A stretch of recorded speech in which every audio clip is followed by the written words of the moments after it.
Van life in Tunisia sounds like a bit of an adventure, but what's it really like day to day? We found incredible landscapes, from the beaches to the desert, ancient ruins, vibrant cities, and some of the most genuinely welcoming people we've come across anywhere. But travelling in Tunisia is a lot different to what it is like travelling in Europe, and that took a bit of adjusting to. We've just spent almost 8 weeks travelling around Tunisia in this van, and honestly we didn't have many expectations going in, simply because we couldn't find that much information. There's not much out there online, or not much up-to-date information online. So this video is a bit of a behind-the-scenes look into what it was like for those 8 weeks. Some parts were easier than what we expected, but some parts were definitely not. So if you're thinking about coming to Tunisia in your campervan or your motorhome, this is what it's really like. And stick around to the end, where we're going to break down exactly what it cost us to travel Tunisia for 8 weeks in our van. So why did we choose to travel Tunisia in a campervan? Well, there were several reasons. Number one, it's out of Schengen, so we were able to do a bit of a Schengen shuffle. Number two, we went in the kind of late winter, early spring. It had been raining a lot in Europe, and the weather we expected would be a lot better in Tunisia, and it was. And thirdly, it's a very affordable destination, and we had heard that it was pretty incredible and very diverse. And it's ended up being one of our favourite places to do van life. All right, so let's start with one of the biggest parts of travelling here, getting around, driving. It's fair to say that driving in Tunisia is a bit of a mixed experience. On one hand, the motorways are actually really good, they're well maintained, fairly quiet, and the tolls are very inexpensive compared to what we're used to in Europe. But once you leave the motorways, things get exciting and quite a bit different. One thing you'll notice very quickly is the number of speed humps. They are absolutely everywhere, often unmarked, so you do need to stay alert. You'll be sharing the road with a wide mix of traffic. Cars can come at you from the opposite direction even. It's not unusual to see people walking along the roadside or even in the middle of the road itself. You'll also encounter plenty of slow vehicles, from overloaded trucks to water tankers, horse and donkey carts, especially in more rural places. Are you ready for it? And of course, then there's the desert. Once you head further south, conditions can become more challenging. Roads can be long and remote, and things like sand on the road or strong winds can make driving a bit unpredictable at times. Now that might sound a bit daunting for you, but it's actually not that difficult. It just requires a bit more awareness and planning. One of the really cool and quirky things about driving around Tunisia is their roundabout monuments. In many of the roundabouts you find a statue or a sculpture, usually depicting what the local area is known for. We noticed them first in Jerba Island, and then we started to see them all over the country. The other thing you're going to see all over the country is police checkpoints. This is actually an opportune time to talk about the police presence, and some people or some YouTubers have mentioned the bit of intimidation, but we haven't felt that at all. Like to be perfectly honest, completely the opposite. We've found them to be super friendly, and in fact we get the impression that they have our best interests at heart all the time. Yeah. We were driving here, we're on the coast of Cape Bon, and on the way we passed numerous checkpoints, as always the case. Yeah. And we always wave, and they always do as well. In fact, we got Someone saluted. a really cool stand of attention by one of the boys. He was a really good looking police officer too. Oh wow. And yeah, it's not intimidating at all. And once you've driven to a location, the question is then, well, where are we going to stay? Yeah, so we've spent 5 years living in a van in both Australia and in Europe, and in all that time we have never once had the knock. But once we got to Tunisia, that changed very quickly. In fact, the first night we were in the van. So one thing that you do need to expect here, it's really common that the police or the National Guard will come around when you're wild camping. It's almost never to tell you to move on. We only had that happen once.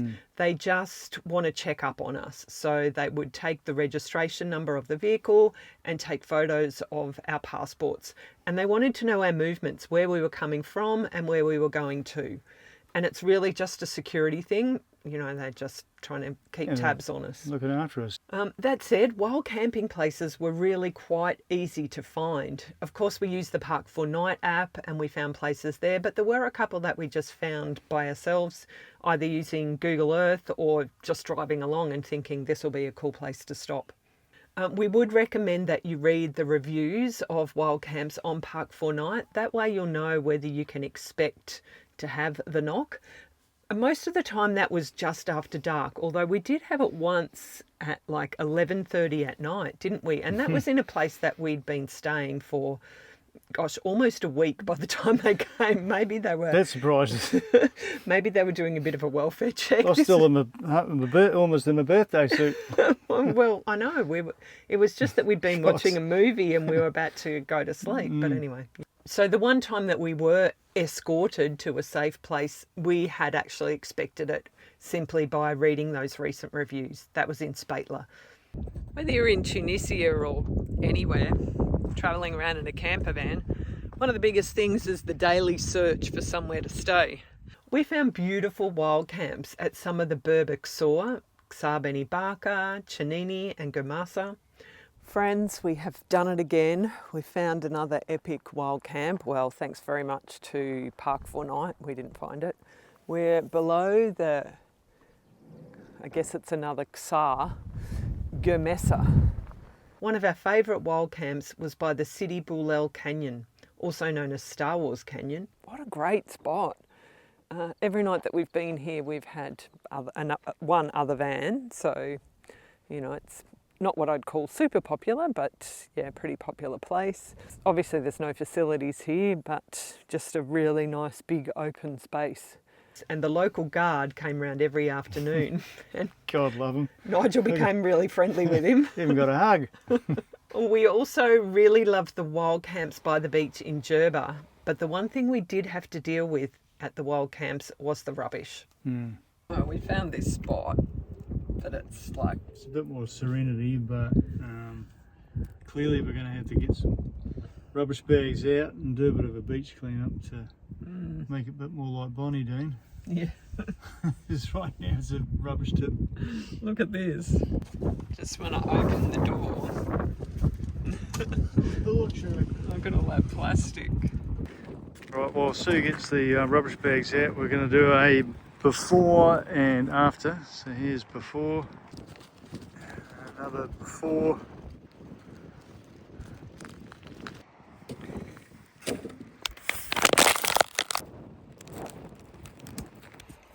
Nigel's on a bit of a roll. Look at all the rubbish we've collected. This is an example of what a 15 to 20 minute exercise can do around our immediate campsite. It just goes to show just how much, right? So you can only imagine just how much there is along the whole beach. Nigel's going to have fun crushing all that now. We've only cleaned like a 10 to 20 metre stretch and picked up that much, just so that we can open the door of the van and look out and not feel like we're in the middle of a rubbish dump. Yeah, and it's such a beautiful vista. So it's like, I don't know, we go by the premise that, you know, rather whinge about it, you know, do something about it. All right, and as promised, here is an after shot. 3 bags of rubbish, probably end up being 5 plus some milk crates. So we've just stopped off in Toshi Station to get rid of our rubbish. Hey, what do you reckon, Susie? You reckon we can swap some plastic rubbish for some power converters? I hope so. We were driving here to go to the bin, which is over there, and then we saw they've got a big plastic bottle dump here. So, not sure how we get the oh, there is a hole there. So we can just dump all the plastic bottles in there.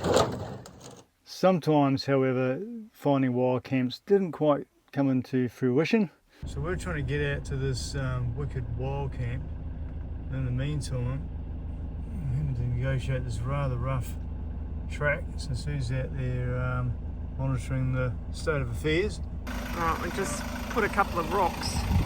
Our concern is the exhaust pipe. Oh. And you've got a couple of inches, and I think you're alright because you're going up on those rocks. Yeah, you're good. One bloody hell of a bump here to get past. That was a bit nerve-wracking, to be fair. We're not a four-wheel drive vehicle. We're going to have to go and have a look here because I've just spotted one hell of a puddle out there. Let's not commit. Go have a look.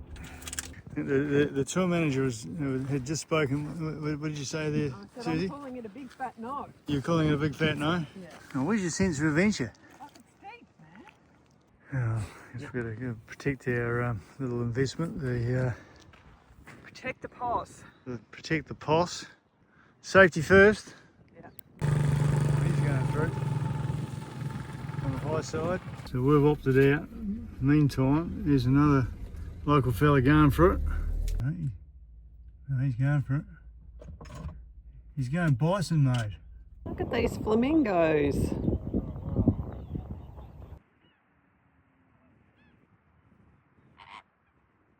Oh, and there's heaps of mozzies here too, otherwise we could have probably stopped right where we're parked, but yeah, nah. Then there were some places in cities and towns where we couldn't really wild camp, so we stayed in parking lots overnight, and these usually charged a small fee, anywhere from like 10 dinar up to 15 dinar per night. So we stayed in those in El Jem, Kairouan, and even in the capital of Tunis. That one was great, right by the centre of town.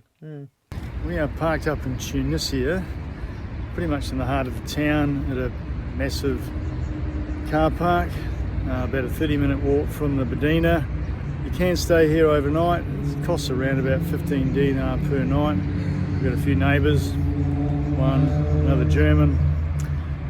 So yeah, it's quite convenient. It's a very busy highway behind us, so there is a lot of street noise, but we'll take that over barking dogs any day. There are regular campsites available in some areas. Sometimes they're the only option, but sometimes you'll really want to use them for things like filling up your water, emptying your waste, and doing laundry. So we tended to stay in campsites about once a week, and they cost between 15 and 20 euros. I think this goes down as one of the funkiest campsites we've ever stayed at. So that's where we're parked, in between the two beasts. And this is the kitchen, which is actually home to a whole bunch of little birds.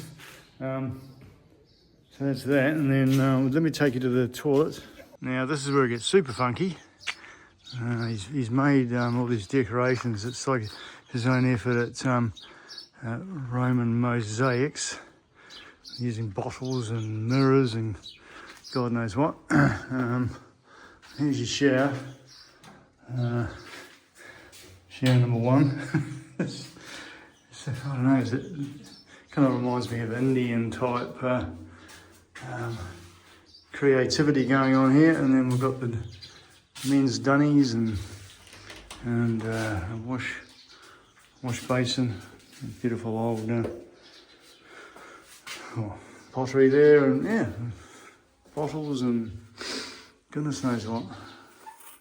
It's really funky. Because Tunisia does not have a lot of services for campervans, places to fill your water, and definitely no dump points in the country. We didn't find one at all. So thank goodness we don't have a cassette toilet. What would you do? You'd have to stay in a campsite. Yeah, you'd be limited to campsites only. Yeah. So if you're planning a road trip around Tunisia, whether it's in a camper van or a hire car, you can grab our free Tunisia road trip checklist, which has all the information for everything that you're going to need when you're here. And you can scan the QR code on the screen or click the link in the description of this video. It's free. We did manage to find water filling points, especially in the desert. There seemed to be a lot more there. Yeah. We were able to fill up the water at several of these, and a lot of the locals use them as well. All right, we've come to the water point here. There's a whole bunch of locals. We're going to wait until the locals have finished. Here comes some more locals. And another one. It's a busy spot. We really don't want to take too much from their water. Oh, Nigel's in now. So in the whole, we spent 53 nights in Tunisia, 38 nights in wild camps, 8 in campsites and 7 in paid car parks. We do know that some of you who've watched some of our videos did have concerns about our safety while we were in Tunisia. We're back in Italy now as we're recording this, so you can breathe easy. We did have quite a few comments about our safety and we appreciate your concerns. But, you know, we didn't feel unsafe, did we? No, let's break the myth. Yeah. Completely safe. So that's one of the reasons we're doing this video, to let you know that, you know, yes, we understand there have been some security concerns and even terrorist attacks in the past. No, we've had them in our own countries. Yeah, exactly. So, you know. Yeah. There is a more heavy police presence pretty much everywhere. You know, we had a lot of checkpoints that we had to drive through. And you just see the police around the towns in their armoured vehicles. But yeah, we felt really safe while we were there, didn't we? Totally. Walking around towns, being out in remote areas, even walking around Tunis at night. It just never crossed their mind that we'd be in any danger at all. Now let's move on to something a bit more practical, food and groceries. So we arrived in Tunisia the day before Ramadan started, which, if you're not familiar, it's the Muslim holy month where they fast during the day, and all of the cafes and restaurants were closed. So supermarkets and food markets are open, but we weren't able to eat out pretty much for the whole first month we were there. And even the restaurants that are opening in the evening, they really just open for local people to have what they call iftar, which is breaking their fast meal. So it's not like you have a menu and you can order what you want. They just are cooking one meal. Obviously, that's going to be fairly meat heavy. Me being a vegetarian, we didn't eat at any iftar. We ate at one restaurant during the whole of Ramadan, which was a tourist restaurant at one of the Star Wars locations. That's really good. It's good. It's harissa? Chili, yes. But we really prefer eating in local restaurants, which we were able to do a couple of times after Ramadan. How's that one where we ate in Tunis, in the capital? It was cool. Yeah, we actually went searching for a traditional street food restaurant, and we've ordered some main meals, fish, and this dip has come. It's oh shit! I've just tipped it all over. And it's spicy. How's it? Well, he's given us soup for free because they didn't have any couscous left. This one is another vegetarian. It's a black kapteji. Traditional Tunisian. Nice. Eggy. Eggy. The changed main course, which is now fish. Look at that. What a cracker. Ended up having an awesome night, sat down with the locals. Yeah, that was really good. Oh, also, we stopped at motorway services. So when you drive along the motorways in Tunisia, sometimes we saw this a lot underneath the bridges. There'll be people stopped there with like refreshments and that sort of stuff. So you can just pull over on the motorway, which you'd never do in our home countries, and, you know, have a cup of tea or cold drinks or whatever. But of course they do have regular motorway service stops with, you know, fuel stations and what have you. We stopped at this one on the way down south, which was during Ramadan, and all of the food outlets were closed.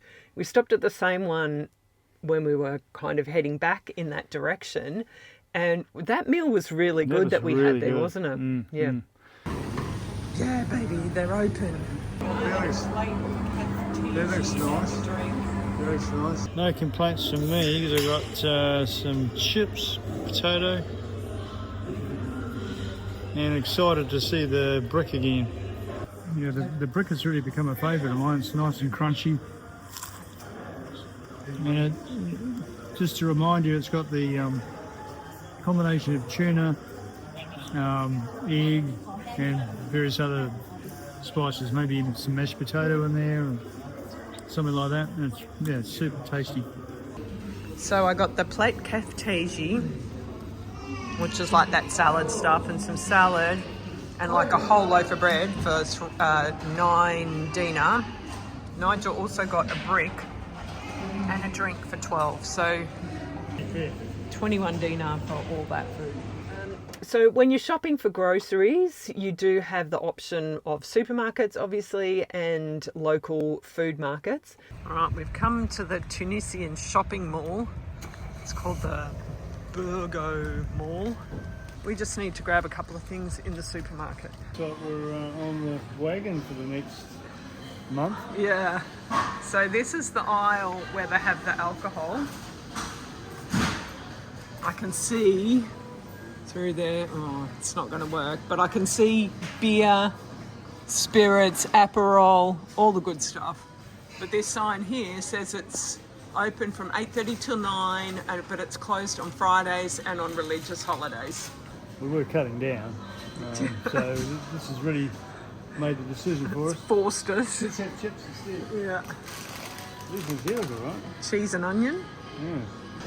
We haven't even made it to the spice market yet, but check these out. Yum. The range isn't great.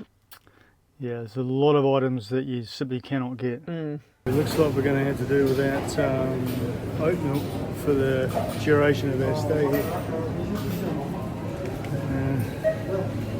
Cow milk only by the looks of it. So we don't eat meat per se, but just to document the price, 58 dinar per kilogram of shoulder lamb, and the beef comes in at 39 dinar per kilogram. Now, while we're on the topic of meat, we were pretty grossed out by the local butchers, me in particular. If you're an animal lover or a bit squeamish, just look away for 10 seconds. This was a completely new experience for us to see animals' heads hanging outside the butchers, and whether it be a bull or a camel's head. And we were intrigued by this. Our theory is that it was to announce that there was a fresh kill. But needless to say, kind of confronting. And some of them had like entrails. And... yeah, entrails coming out the mouth and everything. And gross. Anything goes. Nigel, I know you were keeping a bit of a tally about some of the foods that we couldn't get. Yeah, I got a bit of a list. But just simple things like crackers was one. Dark chocolate, 85%. Couldn't get it. Couldn't get that. Feta cheese, oat milk. Was only in one location in the whole country that we found that. You got some? Butter. Oh, butter. Could you believe it? We only found butter in one place. Margarine you can get, but not butter. So that aside, we did really enjoy shopping in the local food markets for our fruit and veggies. Let's go for a walk through the weekly market in Madoon on Jerba Island. It's held on a Friday, but strangely on Google Maps it's listed as the Thursday market. Can I get some peas from this gentleman? We bought heaps of fruit and veggies, and especially dates here. Oh, بالفين بالفين تقلب الأرجون بالفين أيها المواطنون أيها المواطنات تقلب الأرجون هيا تعالوا إنه تاجر مجنون المواطنون أيها المواطنات إنها تقلب الأرجون بالفين فرنك بالفين بالفين بالفين أخلط. The local women of Jerba look so beautiful in their straw hats. So much fun, mixing it with the locals, his fellow in traditional dress. Here in Jerba Island, yeah, it's all go, fascinating. And we've picked up some provisions. All right, friends, so this is our haul from the fruit and veggie market back there in Matlawi. We got a big piece of pumpkin, a massive zucchini, parsley, these onions that look like a cross between red onions and red spring onions, a huge cos lettuce, a massive bunch of carrots, I don't know, like 10 or more tomatoes, a couple of kilos of potatoes. How much would you suggest for all of that? We paid 16.5 dinar for that, which is $8 Australian. Wow. Look at all that. Butter. And then the vegetables were kind of seasonal during that 7-week trip. Yes, they were. We were getting red onions, for example, at the start, and then last sort of half we could not find them. It's interesting. But you get by. You have to just go with what's available, and that's kind of what we do.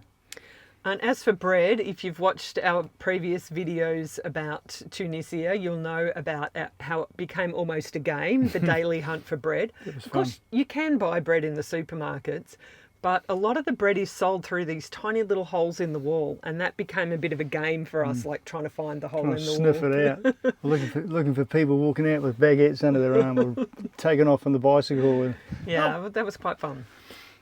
And I found one of the biggest challenges at first when it came to shopping was wrapping my head around the money.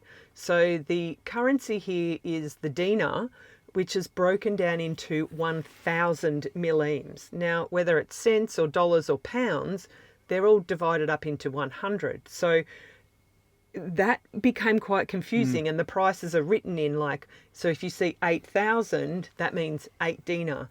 All the prices in this thousands, it's very odd. So that's 4,400. So 4 dinar, 490 millimes. Yes. And, that kind of took a little bit of getting used to. Thankfully, you speak a bit of French, so you understand the numbers. So that would be some advice, wouldn't it? The official language here is Arabic, but most people speak some French because it was a French colony for 75 years. So I did 2 years of French in high school, but I can't speak French by any long stretch of the imagination, but I do remember the numbers, and that was really helpful. So, in other places we've travelled, like Albania, for example, they would write down the price or show you it on a calculator, but not here. They just kind of tell you, and you've kind of got to figure it out. Sometimes I would on the phone, just tap the numbers.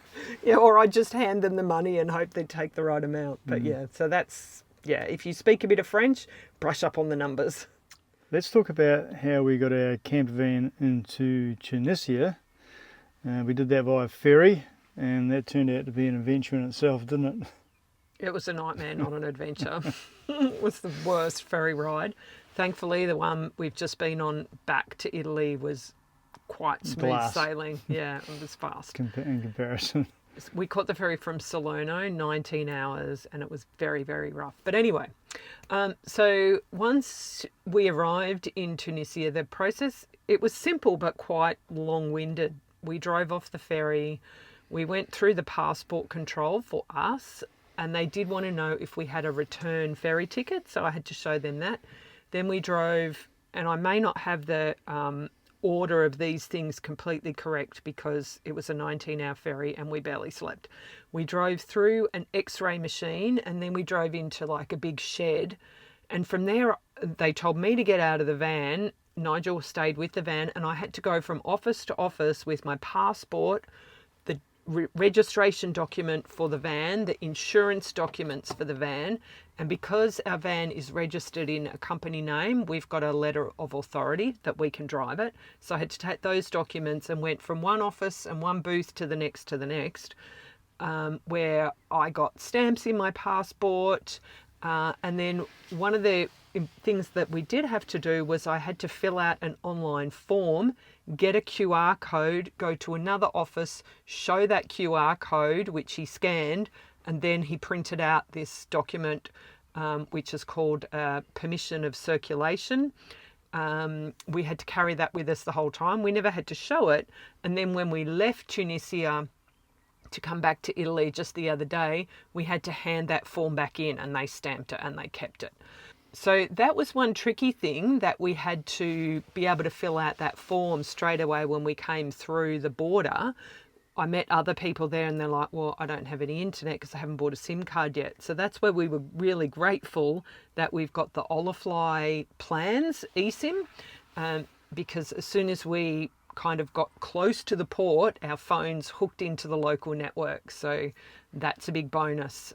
We really love having Olafly. So Helped streamline that, didn't it? yeah, it really did. Yep. And we'll show a QR code up on the screen and a link in the description. You can use our code Nigel and Sue to get an exclusive discount if you want to purchase an Olafly eSIM or an Olafly plan for yourself for your travels. And then we were in. Just like that. Yeah, and look, fast forward 8 weeks and we just had the best time. It's all about the people. When you travel, the culture is kind of why we visit these places, right? And the interactions with the people certainly left an indelible mark in our minds. Yeah. Yeah. Would we go back? Absolutely. It's it was a really good place to tour. Yeah, it's actually great for van life, and they're really very welcoming of camper vans there. So the big question, how much does it cost, and did it really turn out to be as affordable as we thought it would? So we've got the computer here and we may look down to the notes Numbers. just so we get all the numbers right. So we spent almost 8 weeks in Tunisia, 53 nights. We travelled 4,556 kilometres, which is around 2,831 miles. And in that time, we spent a total of $1,693.85. I'm going to put all these, do all the Straight conversions. away, that's like less than $1,000 a month. So, you know. Yeah, yep. So that we can break that down. We spent $400 on fuel. Now, we should say the fuel here is very, very cheap. And the interesting thing is we did not see the fuel price change from when we first arrived in the middle of February to when we left in the middle of April.